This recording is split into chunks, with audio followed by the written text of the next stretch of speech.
تم إعلان رسميا المغرب وأسبانيا والبرتغال إن هم يستضيفوا كأس العالم 2030، وتعتبر المغرب تاني دولة عربية تستضيف كأس العالم بعد قطر 2022.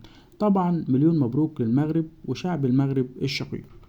وتعالى مع بعض نشوف محاولات المغرب في استضافة كأس العالم. والبداية سنة 94 حاولت المغرب تستضيف كأس العالم ودخلت في منافسة مع أمريكا والبرازيل وتشيلي. تشيلي اتسحبت وفازت أمريكا وقتها باستضافة كأس العالم، وخدت المغرب وقتها 7 أصوات والبرازيل صوتين. نيجي لسنة 98، وفي السنة ديت قدمت المغرب مع فرنسا وسويسرا، وسويسرا انسحبت وحصلت فرنسا على 12 صوت والمغرب على 7 أصوات.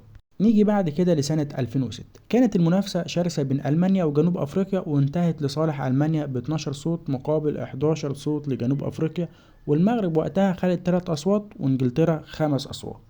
نيجي بعد كده ل 2010، ووقتها كان مقرر ان البطولة هتتعمل في افريقيا، وانسحبت ليبيا وتونس اللي قدموا مع بعض ملف مشترك بعد رفض الفيفا طلبات الاستضافة المشتركة. والمنافسة كانت قوية بين جنوب افريقيا والمغرب، وفاز وقتها جنوب افريقيا ب 14 صوت، وخدت المغرب وقتها 10 اصوات. وده بيوضح لك ان المغرب كانت بتسعى لهدف معين، والحمد لله قدرت انها تحقق الهدف. وده شرف لينا كعرب ان دولة عربية زي مثلا قطر والمغرب قدروا يستضيفوا كأس العالم.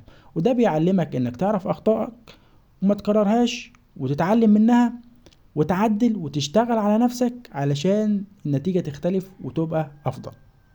ما تنساش تشترك في القناة، والسلام عليكم ورحمة الله وبركاته، وانتظرونا في فيديو جديد هنتكلم فيه عن 0 مونديال لمصر.